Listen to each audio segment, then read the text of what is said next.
Dois vizinhos com armas nucleares à beira da guerra. Índia realiza ataques mais profundos no Paquistão em mais de 50 anos. Estamos comprometidos em tomar uma ação firme e decisiva contra o risco e aqueles que os apoiam.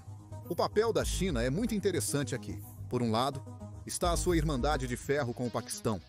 Por outro lado, está o reinício com a Índia durante a guerra comercial com os Estados Unidos da América. O que a China valoriza mais? A Índia acabou de desencadear o inferno no Paquistão. Nas últimas horas, dezenas, se não centenas de mísseis cruzaram os céus e explodiram pelo menos 9 locais ligados ao terror em todo o Paquistão e na Caxemira, ocupada pelo Paquistão. Mas sabe o que é loucura? Isso nem é o maior pesadelo do Paquistão agora. É a China. Xi Jinping temia exatamente este momento desde que o Paquistão realizou um terrível ataque terrorista contra a Índia. Em 22 de abril de 2025, 5 terroristas fortemente armados com carabinas M4 e AK-47 atravessaram silenciosamente para o território indiano e entraram em Pahalgam, um conhecido ponto turístico em Caxemira. Assim como nos ataques em Israel, onde civis foram deliberadamente caçados, esses homens perseguiram civis hindus, visando-os intencionalmente e assassinando dezenas friamente.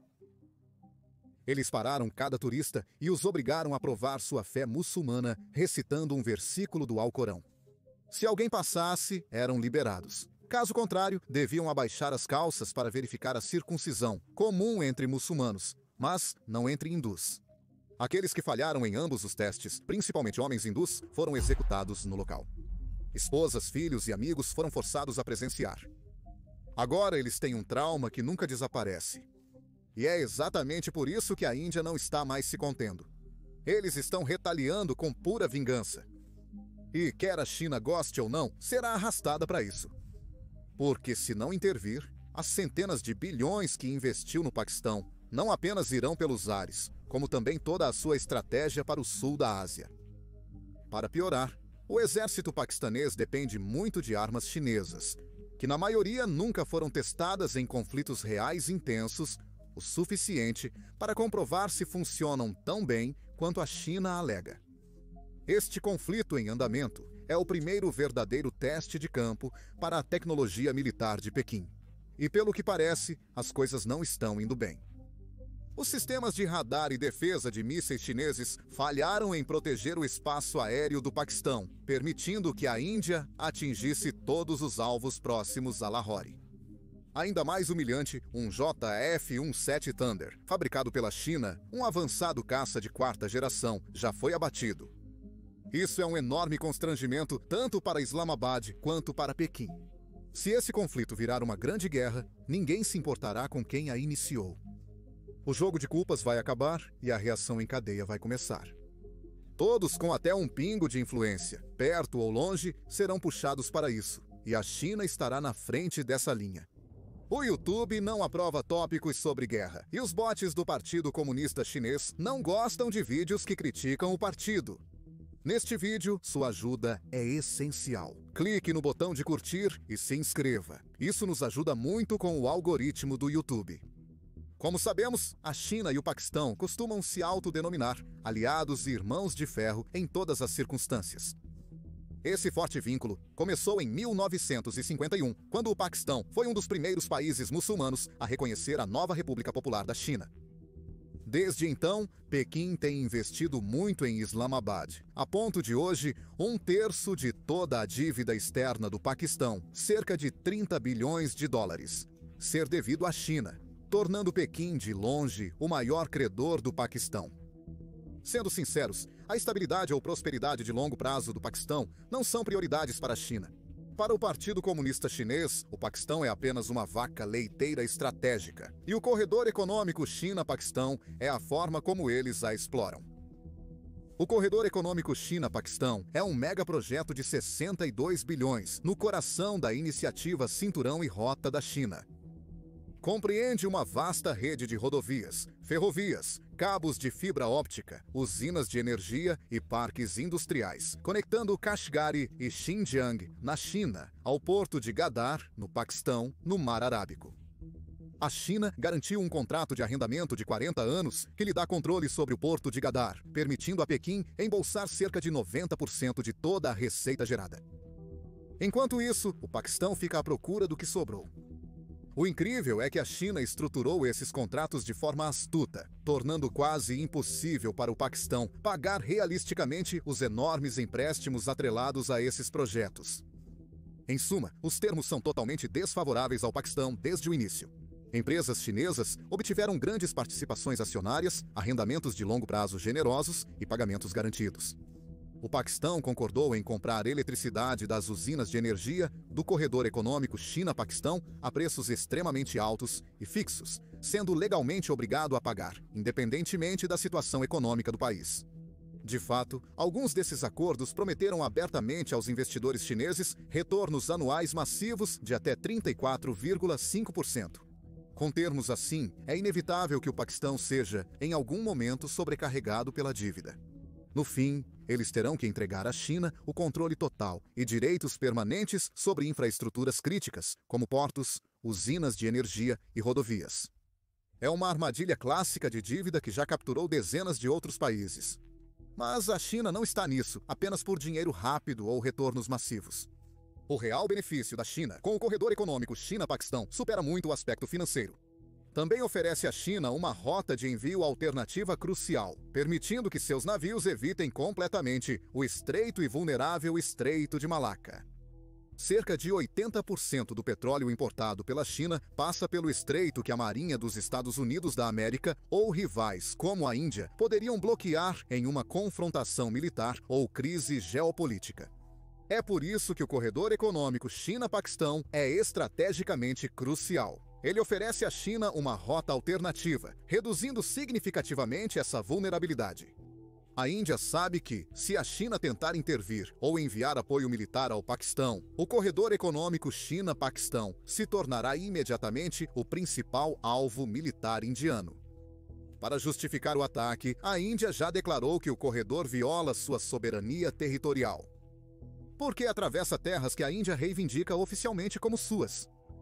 O porto de Godar, no Paquistão, preocupa a Índia, que suspeita que em breve servirá como base naval chinesa, sendo o ponto final sul do corredor econômico China-Paquistão. Para compreender a vulnerabilidade da China, analisemos atentamente este mapa. O corredor econômico China-Paquistão inicia na região de Xinjiang, China. A partir daí, ele cruza para o Paquistão pelo estreito passo de Khunjerab nas montanhas. Em seguida, ele vai para Gilgit-Baltistan, uma região sensível que a Índia reivindica como parte de Jammu e Caxemira. Em resumo, este grande projeto financiado pela China atravessa diretamente um território já muito disputado. Para a Índia, é um insulto aberto e um desafio direto à sua autoridade. Com o conflito em andamento, os bilhões investidos pela China no corredor econômico China-Paquistão podem logo se tornar inúteis. A Índia poderia lançar uma ofensiva para retomar o que considera seu território, transformando instantaneamente metade do corredor econômico China-Paquistão em zona de guerra ativa. A China está ciente desse perigo. Por isso, já posicionou milhares de soldados nessa área sensível, buscando proteger seus investimentos e manter o controle. Mas, honestamente, mesmo com essas tropas no lugar, se uma guerra real estourar, nada disso realmente importará. Os bilhões investidos pela China em rodovias, usinas de energia e infraestrutura virariam alvos fáceis rapidamente. Alvos fáceis ao alcance da artilharia, mísseis e caças indianos. E não se trata de ataques hipotéticos de longo alcance. Esses locais poderiam ser alvejados com precisão fatal em poucos minutos. O Paquistão, mesmo dependendo muito do dinheiro e apoio militar da China, já está falhando em defender esses projetos vulneráveis. A economia do Paquistão está colapsando e seu exército está sobrecarregado de forma perigosa. Com os ataques indianos atingindo alvos no interior do Paquistão, Pequim enfrenta uma decisão urgente: intervir diretamente para proteger bilhões de dólares em investimentos ou arriscar perder tudo. Mas, como verá em breve, isso é extremamente improvável, e explicarei exatamente o porquê. Mas primeiro, vamos descer mais ao sul no mapa. Porque, por mais bagunçado que pareça no norte, a situação aqui em Baluchistão é ainda pior para a China. Se você não ouviu falar muito sobre Baluchistão, não se preocupe, você não está sozinho. A maioria não ouviu, mas deixe-me explicar rapidamente por que essa região é tão importante agora. Assim como o conflito na Caxemira paquistanesa discutido anteriormente, os problemas no Baluchistão também surgiram próximo ao nascimento do Paquistão em 1947. Durante a divisão da Índia Britânica em Índia e Paquistão, Baluchistão estava incerto sobre fazer parte do novo Estado paquistanês. Antes do Paquistão se tornar um país, uma grande parte do que hoje é chamado de Baluchistão pertencia a um estado principesco separado, Kalat. O Khan de Kalat, governante local, a princípio não demonstrou interesse em se unir ao Paquistão. Ele queria independência completa para sua região. Porém, o Paquistão tinha outros planos. Pressionado por Islamabad, o Khan de Kalat acabou cedendo e oficialmente concordou em aderir ao Paquistão em 1948. Contudo, nem todos concordaram com essa decisão. Na verdade, o próprio irmão do Khan, o príncipe Abdul Karim, se rebelou de imediato. Abdul Karim fugiu para a fronteira com o Afeganistão, reunindo combatentes locais e lançou a primeira rebelião armada contra o Paquistão em julho de 1948. Essa rebelião gerou décadas de tensões e conflitos que persistem até os dias atuais. Neste momento, vocês devem estar se questionando: por que as pessoas em Baluchistão continuam lutando após quase 80 anos? Existem algumas coisas importantes que você precisa saber primeiro. Para começar, Baluchistão é enorme. De fato, é a maior província paquistanesa, abrangendo mais de 40% de toda a área territorial do país. Também possui grandes reservas de gás natural, minas de cobre, depósitos de ouro e campos de petróleo, entre outros recursos. Provavelmente Baluchistão tem isso em algum lugar subterrâneo.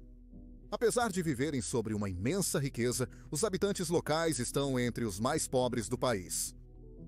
Para colocar isso em perspectiva, embora mais de 40% do gás natural do Paquistão venha de Baluchistão, muitos moradores locais nem sequer têm conexões de gás em suas casas. As riquezas dos recursos naturais de Baluchistão são direcionadas diretamente para Islamabad e províncias mais ricas como Punjab. Em troca, os moradores locais recebem principalmente poluição, negligência, pobreza e promessas vazias, com poucos benefícios reais. No Baluchistão, necessidades básicas como escolas, hospitais e até água potável limpa são frequentemente escassas ou inexistentes em muitas áreas. Politicamente, os líderes locais baluchis são frequentemente ignorados, marginalizados ou totalmente excluídos por estrangeiros poderosos, elites políticas ou o exército paquistanês. Assim, com todos esses eventos, é fácil imaginar a frustração dos locais quando a China surgiu nos anos 2000, pronta para investir bilhões de dólares na construção de estradas, ferrovias e oleodutos através de suas terras tribais. Inicialmente, a China fez grandes promessas. Eles mencionaram criar milhares de empregos, trazer vidas melhores, oportunidades, riqueza e fazer os locais sentirem que finalmente encontraram ouro. Mas na prática, essas promessas jamais se realizaram.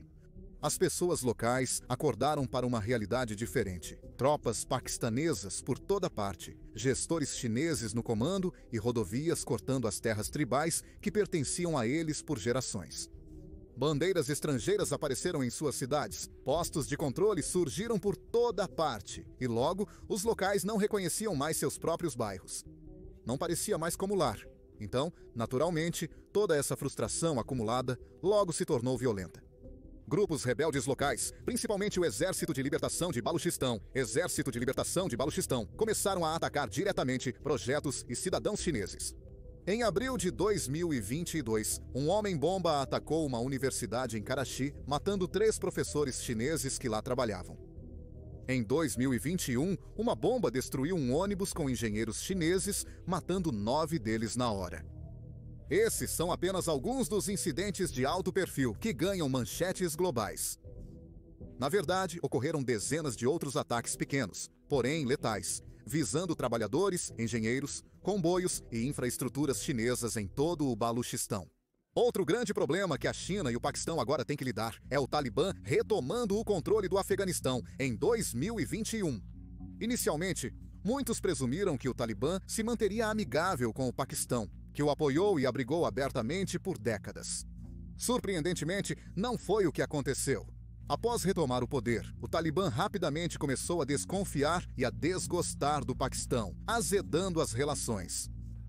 Desde que retomaram o poder, os combatentes do Talibã têm entrado em confrontos violentos com soldados paquistaneses na fronteira compartilhada, e a situação segue escalando.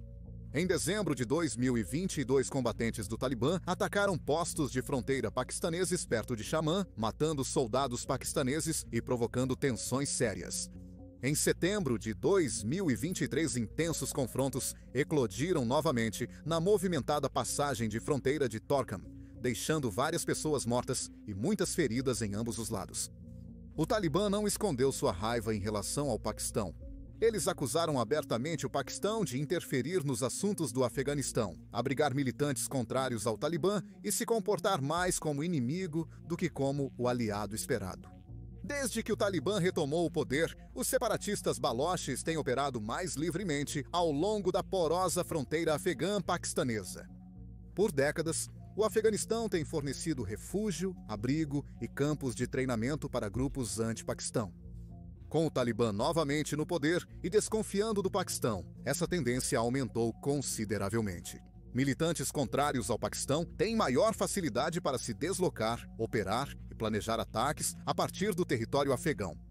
Enquanto isso, surpreendentemente, a relação do Talibã com a Índia tem se aquecido. Inicialmente, a Índia foi compreensivamente cautelosa.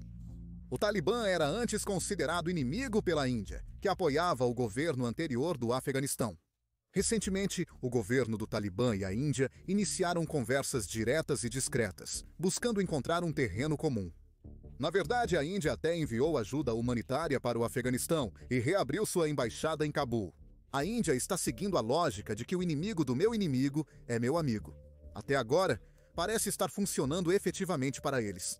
Circulam rumores, ainda não oficialmente confirmados, de que facções dentro do Talibã afegão podem estar secretamente auxiliando a Índia a caçar militantes paquistaneses ou indivíduos procurados escondidos próximo à fronteira afegã-paquistanesa. Isso pode parecer surpreendente à primeira vista, mas se você pensar bem, não é tão absurdo. Historicamente, o Talibã teve conexões profundas e relações de trabalho com diferentes grupos militantes. Fazer esses tipos de acordos silenciosos e nos bastidores não seria exatamente um território novo para eles. Considerando as recentes tensões e hostilidade aberta entre o Talibã e o Paquistão, não é difícil acreditar que algo assim possa estar acontecendo a portas fechadas. Já as relações China-Talibã são bem mais complexas. Oficialmente, o governo do Talibã afirma estar aberto a investimentos chineses, já que a China promete recursos financeiros e infraestrutura cruciais para o país. Porém, a confiança entre eles é bastante frágil. O Talibã não está satisfeito com o tratamento severo da China e a repressão contra os muçulmanos uigures em Xinjiang, já que muitos afegãos compartilham fortes laços étnicos, religiosos e culturais com esse povo. O Talibã, os rebeldes Baloch e as tensões com a Índia estão criando uma tempestade perfeita para o Paquistão e a China, especialmente em relação aos seus grandes projetos conjuntos, como o Corredor Econômico China-Paquistão e a iniciativa do Cinturão e Rota. Antes de prosseguirmos, deixe-me esclarecer rapidamente algo que costuma causar confusão. O Corredor Econômico China-Paquistão está relacionado à iniciativa do Cinturão e Rota,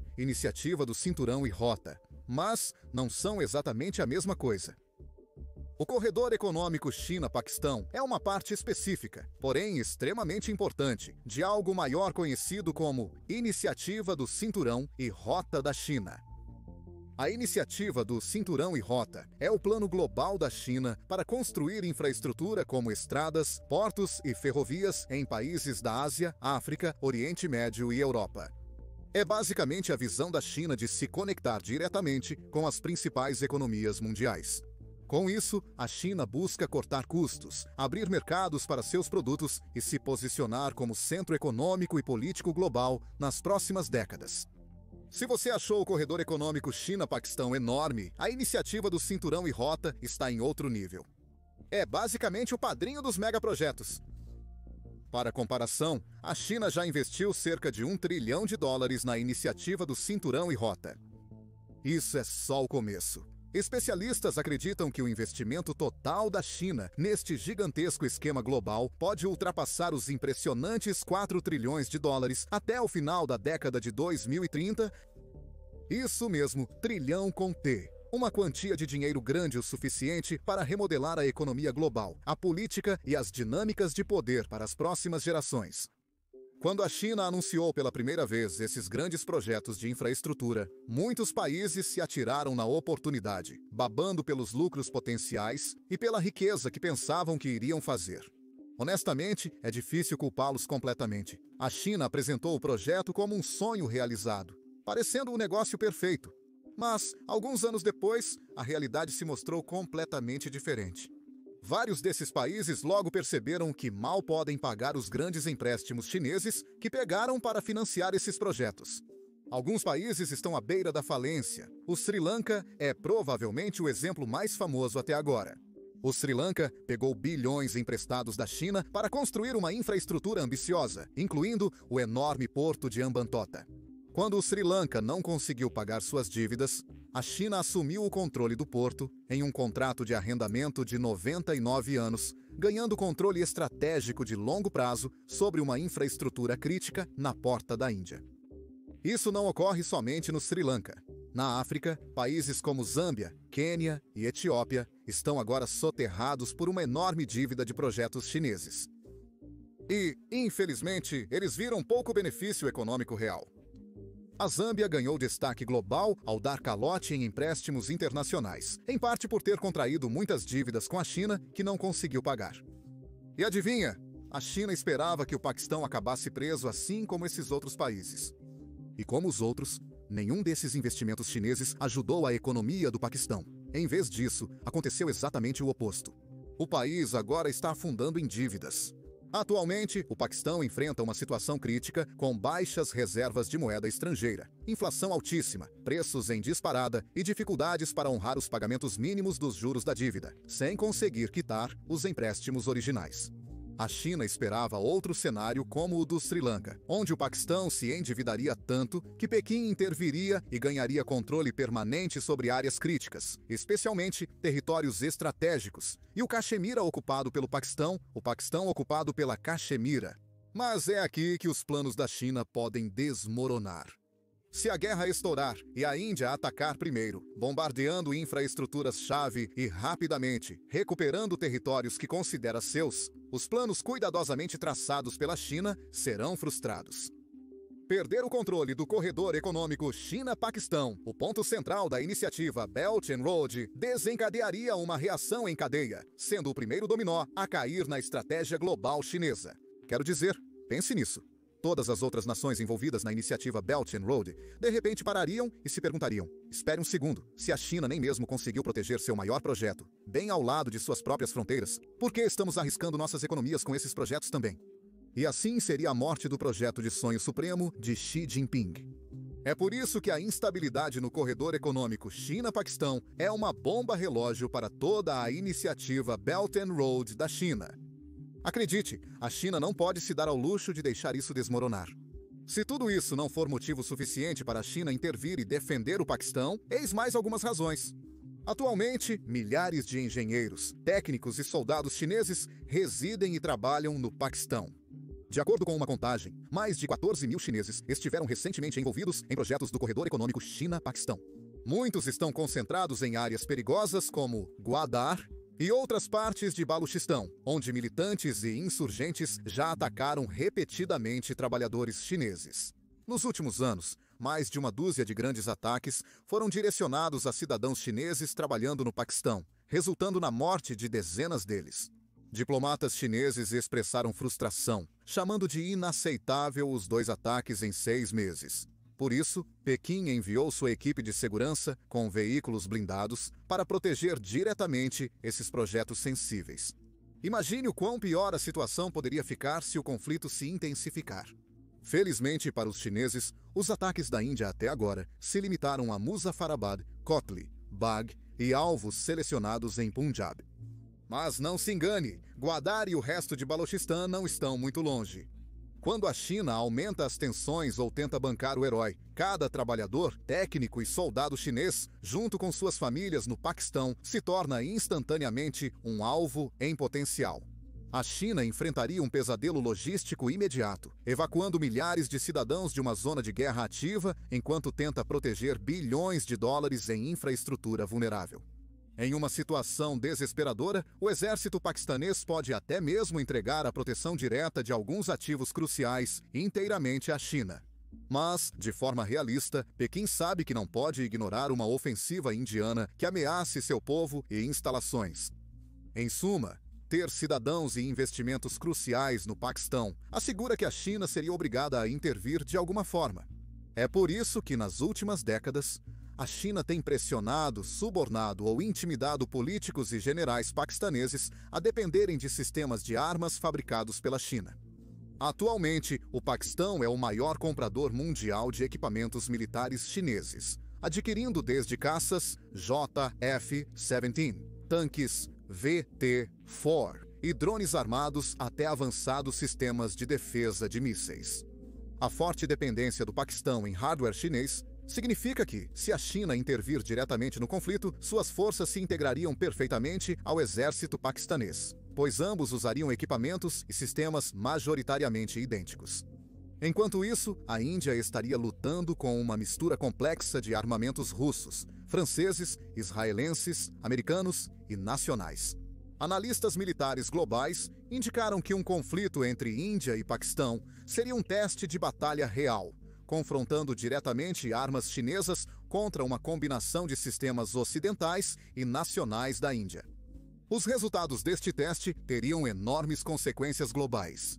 Isso pode decidir se a China mantém seu domínio como um dos principais fornecedores de armas do mundo ou se suas exportações militares sofrem um grande baque em sua reputação. O mesmo vale para o Ocidente. Se as armas indianas se saírem excepcionalmente bem, atrairão compradores globais e construirão confiança mundial. Já vimos o que ocorre quando sistemas militares falham, como no caso da Rússia.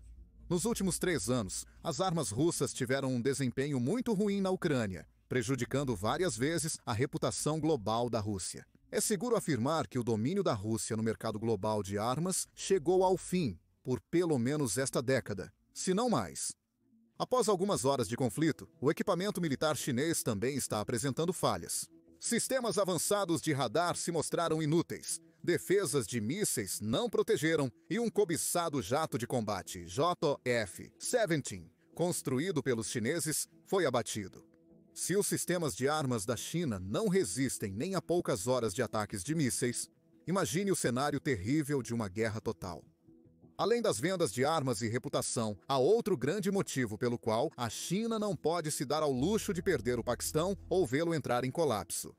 O Paquistão atua estrategicamente como o principal aliado da China e um tampão essencial contra a crescente influência da Índia no sul da Ásia. Os dois países solidificaram essa aliança há décadas. Em 1963, o Paquistão entregou oficialmente o montanhoso Vale Shaksgam, ao norte de Caxemira, para a China, auxiliando Pequim a consolidar seu domínio sobre áreas cruciais da extensa região de Caxemira. Atualmente, a China controla diretamente de 20% a 30% de Caxemira, incluindo o Planalto Aksai Chin, área também reivindicada pela Índia.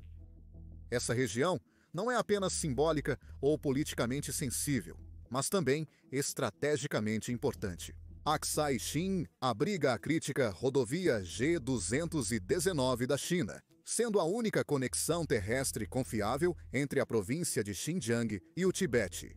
Especialistas militares alertam que perder o controle de Aksai Chin ou ter essa rodovia crucial cortada devido a combates poderia ameaçar a segurança e a estabilidade da região da fronteira oeste da China. Se a Índia e o Paquistão entrarem em guerra, as forças indianas podem avançar nos territórios disputados. Isso poderia rapidamente posicionar soldados indianos a poucos quilômetros da fronteira da China, a linha de controle real, linha de controle atual, em Ladakh. Comandantes militares indianos afirmaram que se preparam para enfrentar simultaneamente duas fronteiras hostis. Basicamente, eles estão deixando cristalinamente claro que estão prontos para enfrentar a China diretamente se essa for a exigência da situação. Já vimos o quão tensa e perigosa essa situação pode se tornar. Em 2020, tropas indianas e chinesas entraram em confronto violento no Vale Galwan, Ladakh. Foi uma luta mortal que chocou ambos os lados e mostrou o quão rapidamente as coisas podem sair do controle. Portanto, em um grande conflito com o Paquistão, a Índia pode deliberadamente provocar ou escalar tensões perto de Ladakh, abrindo uma segunda frente para pressionar estrategicamente a sensível região do Tibete na China. A Índia sabe como provocar a China neste aspecto. O Tibete é uma região extremamente delicada para a China nos âmbitos político, cultural e militar. Mesmo uma pequena escalada perto de Ladakh poderia forçar a China a desviar recursos críticos, enfrentar instabilidade interna ou um conflito de fronteira mais amplo. De fato, a Índia tem se preparado ativamente para esse exato cenário. Eles recentemente encomendaram aeronaves militares avançadas, como os jatos franceses Rafale, para fortalecer suas capacidades em regiões de fronteira de alta altitude, como Ladakh. A Índia também possui um dos mísseis mais temidos do mundo, o supersônico BrahMos, desenvolvido em conjunto com a Rússia. Este míssil pode atingir alvos profundamente dentro das linhas inimigas a velocidades 3 vezes mais rápidas que a velocidade do som e é quase impossível de interceptar. A implantação de mísseis BrahMos em Ladakh, na fronteira do Himalaia, proporcionaria à Índia uma grande vantagem estratégica. Isso permitiria às forças indianas ameaçar rapidamente a infraestrutura, aeródromos e bases militares chinesas no Tibete, mantendo regiões ocidentais cruciais da China como reféns. Apesar das razões para a China apoiar o Paquistão em um conflito, há motivos sólidos pelos quais Pequim pode optar por não intervir de forma alguma. Primeiramente, após décadas de rápido crescimento, a economia da China agora avança lentamente. 2023 e 2024 foram brutais. O crescimento econômico foi fortemente impactado por um grande colapso imobiliário e uma demanda interna do consumidor muito fraca. A China também está acumulando níveis recordes de dívida.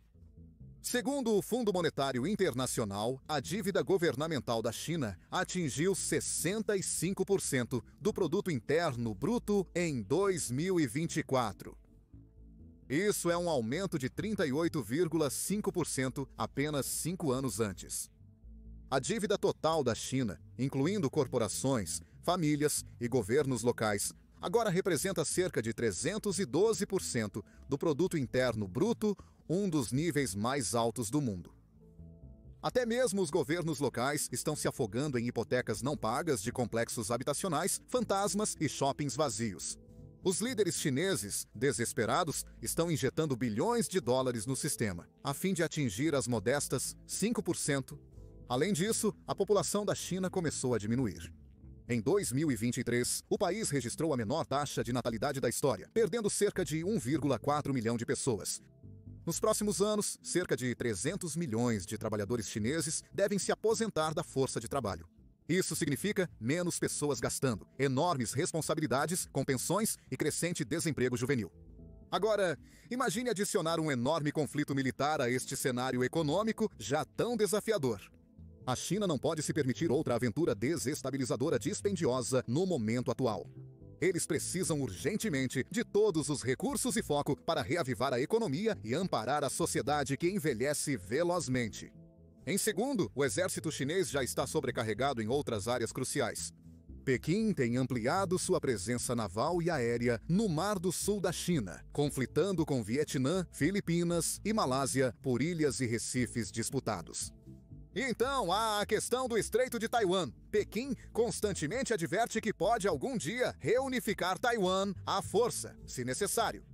Enquanto isso, os Estados Unidos da América seguem enviando porta-aviões para a região e fortalecendo alianças militares com os aliados de Taiwan. A China compreende plenamente o potencial explosivo e perigoso dessa situação. Com tudo isso em curso, abrir uma terceira frente contra a Índia nos Himalaias seria desastroso. Se a guerra estourasse, os recursos militares e o foco da China seriam perigosamente divididos, forçando Pequim a retirar preciosas tropas, mísseis, caças e ativos navais de áreas críticas como Taiwan e o Mar do Sul da China. Uma guerra no Himalaia poderia escalar e atrair grandes potências globais, o que seria ainda pior. Imagine se a Marinha dos Estados Unidos da América apoiasse a Índia, ou se a Rússia sentisse pressão para apoiar militarmente a China. A China não quer arriscar esse cenário, e não é a única que estaria profundamente preocupada. Uma guerra regional envolvendo a China rapidamente abalaria a política global até o núcleo. Os Estados Unidos da América têm se aproximado da Índia por meio de alianças como o Quad e diversos acordos bilaterais de defesa. Publicamente, os Estados Unidos da América pediriam paz e moderação, como é a resposta padrão quando Índia e Paquistão entram em conflito. De fato, China e Estados Unidos da América já pediram uma desescalada imediata após o recente ataque em Caxemira. Mas se a China realmente movesse tropas ou jatos para o Paquistão para ameaçar a Índia, Washington aumentaria urgentemente o apoio à Índia, compartilhando informações cruciais, acelerando entregas de armas ou até fornecendo apoio diplomático direto. A Rússia também passaria por dificuldades. Moscou mantém uma parceria estratégica com Pequim, mas, simultaneamente, a Rússia é historicamente um dos maiores fornecedores de armas da Índia, vendendo sistemas bélicos avançados para Nova Delhi. A Rússia provavelmente buscaria a neutralidade no início, pedindo publicamente a paz, enquanto oferece apoio diplomático discreto a ambos os lados para manter sua influência. As potências do Oriente Médio também poderiam ser envolvidas. O Paquistão tem contado historicamente com aliados do Golfo, principalmente Arábia Saudita e Emirados Árabes Unidos, para auxílio financeiro, apoio político e assistência militar pontual. Mas em uma crise envolvendo a China e a Índia, esses países agiriam com muita cautela. Na realidade, ninguém ganharia genuinamente uma guerra envolvendo a China, muito menos Pequim. Claro, a China geralmente se beneficia de uma Índia um tanto instável ou distraída. Mas há uma grande diferença entre se beneficiar de um pouco de instabilidade e ser arrastada para uma guerra catastrófica em grande escala. Uma guerra com a Índia não é algo que Pequim de fato almeja.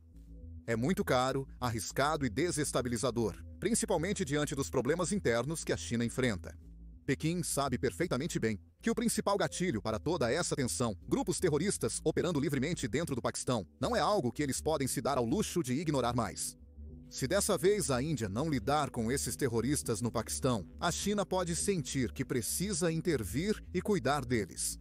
Neste momento, a China não pode se dar ao luxo de mais incerteza, tensão ou ameaças aos seus enormes investimentos e milhares de cidadãos na região. De uma maneira ou de outra, eles desejam que a questão do terrorismo seja solucionada definitivamente, de preferência sem provocar um conflito maior. Obrigado por assistir.